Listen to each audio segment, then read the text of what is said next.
Okay, it's great to be here today, and I'm going to be giving you a practitioner-level summary of some results that we've looked at related to bequest philanthropy. One of the reasons that bequest philanthropy is so important, we may look at the fact that there's just a lot of it in the sense of dollars. Bequest gifts are substantially more than all corporate giving combined, and yet this happens in an environment where we've got a huge behavioral gap. And that behavioral gap is, depending upon how you ask the question, and Renee has a great paper on that, you can identify perhaps 75% or 80% of people engaging in current charitable giving. And yet, in comparison, less than 6% of the population engages in charitable bequest giving. So we have this behavioral gap, this difference, and so these are some investigations to think about that. And so I'm going to start with the speculation that we can profitably think of philanthropy as a social act that uses the mechanisms of family bonding. So if we go back to the very first neuroimaging experiment that was published related to charitable giving, we found that charitable giving was rewarding, very similar to receiving money. However, it was unique in some special aspects. Particularly, it uniquely involved oxytocin-rich social attachment brain regions. Now, oxytocin is important because across mammals it is used in both maternal and romantic love, and it's been referred to as a family bonding hormone. Another later experiment took a more direct route to this, where subjects that had oxytocin increased and then subsequently had to make charitable sharing decisions, found that the increase in oxytocin increased giving. Now, for any practitioners in the audience, the practical application of this is not to inject your people with oxytocin prior to making the request, although it is actually a nasal spray, so you could perhaps do it more surreptitiously than an actual needle injection. It turns out that you don't need to do that. There are other ways to raise oxytocin. So a subsequent experiment found that human touch, when followed by a small gift, elevated oxytocin levels and subsequent financial giving. Now, if I was speaking to a practitioner audience and I suggested that putting an arm around the shoulder, shaking hands, giving a donor premium gift were all good ideas, nobody would be surprised. But the interesting thing here is it may be that the mechanisms through which those strategies work may involve this family bonding hormone of oxytocin. And more to the specific point of bequest decision-making, when we look statistically at what is the single most powerful predictor of whether someone is going to leave a bequest or not, it is by far the factor of childlessness. And then also if we look at the social nature of charitable giving, another neuroimaging experiment, people made charitable giving decisions while in the scanner, and during some cases they were being observed, and they could see on the video monitor that they were being observed by graduate students, and in other cases the graduate student would leave off to do something else and they weren't observed, and it turns out the neural activations were different between the times when they were being observed and not being observed in terms of the reward or attention areas activation related to charitable giving. Bottom line, charitable giving is more enjoyable when other people are watching you do it, suggesting that philanthropy is a social act. And then finally, in perhaps the most interesting neuroimaging experiment dealing with charitable giving, we're actually able to sequentially break down the process. We find that charitable giving, actual giving, is predicted by neural valuation. That neural valuation integrates inputs from social cognition regions, and essentially we have two components to that. One is understanding another person's perspective, or at least that's the hypothesis related to the activation regions. And the second is having empathy with another. If you understand the person's perspective but have no empathy, that's not going to lead to charitable giving. It actually requires both components. So that's the basic idea, the basic concept that then led to some of these questions with regard to charitable bequest philanthropy. So this was the first experiment, and this one wasn't particularly well done, but we did get some results that came out from it. And here we wanted to compare bequest decision-making, comparing decisions of giving to family members or friends versus bequest decision-making of giving to charity. So in this case, we let people know that a legally valid last will and testament would be mailed to them, at the end at no charge, but to help them design their plan, we need to ask some questions, and oddly enough, we need to do that while they're in a big scanner. So we ask them questions about how much they want to leave to family members and friends and different kinds of gifts as well as charities.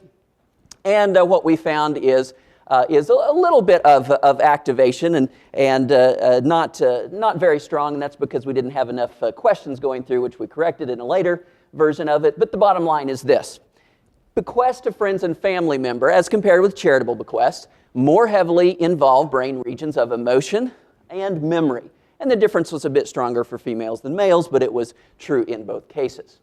So this lower emotional activation of memory and recall might have something to do with why charitable bequests are so rare in the United States, a bit less than 6% of the population, and why charitable bequests may be particularly compelling, and here's the next piece, when memorializing a living or deceased loved one. That is, connecting the emotion and memory of the loved one to the charity or the cause.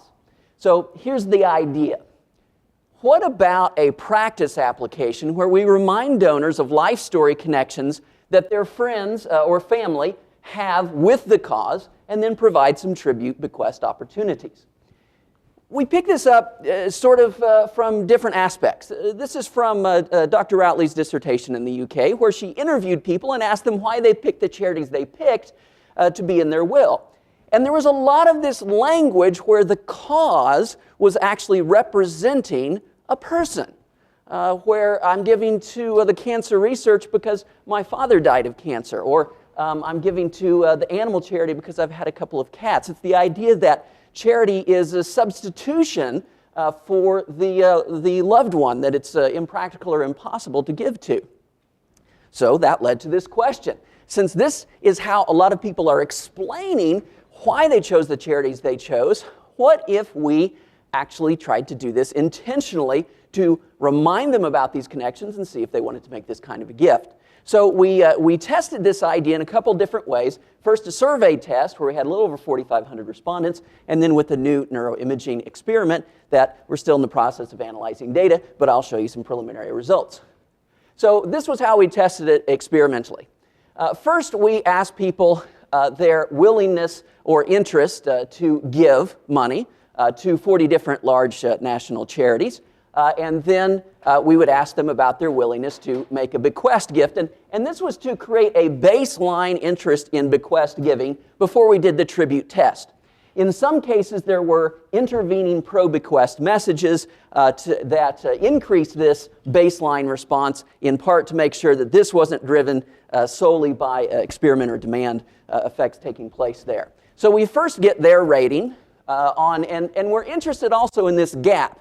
The gap between willingness to give and a similarly stated willingness to make a bequest. And for all 40 of our organizations, there was a gap, not a surprise. That fits the behavioral. People self-report as being more willing to make a current gift than to make a bequest gift. And the difference was about 10.2 points overall on our 100-point scale. So then this is how we tested the idea of a tribute bequest. First, we had a reminder phase. So we would ask a question such as, do you have, and it could be a deceased or in some cases living, we alternated the questions, do you have a deceased friend or family member who would have appreciated your support of, for example, an international relief organization such as CARE or UNICEF? And we did this with all different kinds of organizations. And then we asked them to write 25 words about that person's interest in or connection with the cause. If they didn't have a connection, they had to write 25 words about something else. And then we asked them, they've already answered the previous bequest question. We asked the question again, except now it's an identical question, except we add this piece at the end, a bequest gift honoring and to match with the initial question, either living or deceased friend or family member. So it is now, we've reminded them of this, we've asked them if the connection is there, asked them to write about it, and now we're asking them about making a special kind of bequest and comparing these results with their initial answer on their willingness to make any kind of bequest to the charity. So what we found, just descriptive statistics here, is that we, for those who have a family member connection, we do get a substantial bump by reminding them of that connection and then asking them about the gift. And the bump is a bit stronger for a deceased family member or friend than it is for a living one. We also found that this continued to work even if the baseline was set after the pro-bequest messages. So we continued to get a similar type of bump even after the initial baseline had been raised. And in fact, if we combine the two, if we have some of the pro-bequest messages and then remind them of these connections, that there was a family member connection, at the end they indicated they had a higher willingness to make the charitable bequest than their initial willingness to make a current gift to the organization. So just showing, by the way, we didn't see this difference with an interest in making a current gift in honor of someone. It was only with bequest gifts that we saw that positive difference. There was not a relative interest in making a current gift to honor someone. Did this work better for different types of organizations? We tried 40 different types, and it actually worked well for most all the organizations, but for different reasons. There were some organizations that people were less likely to have a friend or family member connection, and so, for example, if we look at the AIDS organizations here, they're less likely, less frequency that you're going to have a connection, but if you do have a connection, it actually was a stronger bump after we reminded you of that connection. So different charities seem to work well, but for different reasons. This is where we just did a probit on the likelihood of having the connection, and then truncated OLS on whether the effect of that, and we see essentially the same thing you saw in the descriptive statistics. Did they work better for different family members? Well, remember, we asked people to write these 25 words about that person's connection with the charity. So we did a simple, first just looking at a correlation between whether a term was mentioned and the ultimate effect on the increase in interest in leaving an honorific gift. And what we found is that people are interested in leaving gifts that honor ascendants rather than descendants. Particularly female ascendants seems to be helpful there. And then we ran it in a regression where we put in all the terms simultaneously, and we got basically the same thing, where grandmother was quite positive, grandfather in one case was, family member was, but friend, not much interest in friend, girlfriend, not much interest in offspring, don't want to honor a daughter or children. You just give them money, right? You don't actually make a gift that honors them. And so then this is a separate survey where we tried to ask the question of what's the best way to phrase this, to bring up this topic. And it turned out that, and here I'm collapsing 3 different categories of interested now as compared to will never be interested, and then there's 3 categories of not now but later. And we saw a difference where if you started the phrasing with the term honor a friend or family member by making memorial gift to charity, my last will and testament, that was more interesting than some of these other phrasing, in part because we've learned that using the term bequest really pulls down interest. It's a technical term, and it's not sort of a family-friendly, warm-giving term. And so the practice suggestion for practitioners is this idea that if you've got a checkbox of, I've included you in my will, we've probably all seen those, to add a component where we say my gift is in checkbox honor of or checkbox memory of a person in the relationship. And we found that by adding that kind of phrasing, about 1 out of 4 folks would increase their self-reported interest in a charitable bequest if you added that phrasing. So not a universal solution, but it applies to some. But that doesn't really answer the question, which we started with, is whether or not that charitable bequest, can we make it represent a loved one and thereby connect with this memory and emotion?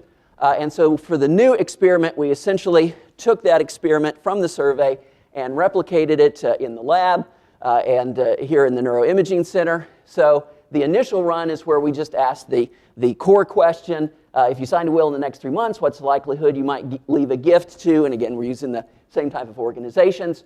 And then we go through the same process where we're reminding them, if they have a connection, asking them, in this case, to visualize it rather than write it, because they're kind of in a big machine and it's harder to write. And then we ask them the tribute question. If you signed a will in the next 3 months, what's the likelihood you might leave a bequest gift? And so first what I want to show you is the comparison between contemplating this bequest gift that is an honoring bequest gift which takes place after the reminder as compared to the initial reminder. And so what I want to show you here are, these will be regions on that are more active for the original bequest question, charitable bequest question, and these will be regions that are more active for the tribute bequest question. And this is a flight through the brain where we're just sort of coming from front to back. And just so in general, before we talk about the specific regions of activation, it appears that there is more activity taking place when people are contemplating this kind of a tribute bequest, a charitable bequest decision as compared to the core charitable bequest decision. So then that leads to the question of, okay, what kind of things are taking place? And here's, you can see it on a glass brain image, and we're comparing both as compared to a what's called a fixation cross, just a silent period. So what kinds of areas are more active in this tribute bequest question?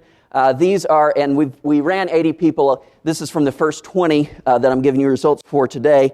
And so here are the areas of most significant. And mostly what we've got is this IPL. And so, as with many areas in the brain, this IPL does a lot of different things. Does it do anything that's related to our hypothesis, which was there would be more memory and emotion related to the second decision? And it actually does kind of fit because this IPL has been shown to work with retrieved memories. So we don't have the memory retrieval taking place during that tribute question because we've already asked them to retrieve the memory, to think about it. But now it appears that they're working with the effects of that. Another area of activation does appear to play a role in connecting emotion and memory. We also had people answer the tribute bequest question even if they didn't have a friend or family member connection. And so we could compare those two. And we have the same kind of result here. These are identical questions now, except here they have a family member connection. Here they don't have a family member connection. We get more activity here. And once again, when we look at those areas of activity, we're getting the IPL in number 1 and number 4 as well, suggesting that we are integrating the memories in that decision. So, can a charitable bequest represent a loved one and thereby connect with this memory and emotion? I'm going to say at this point that's plausible. Stay tuned for more results as we analyze more of this data.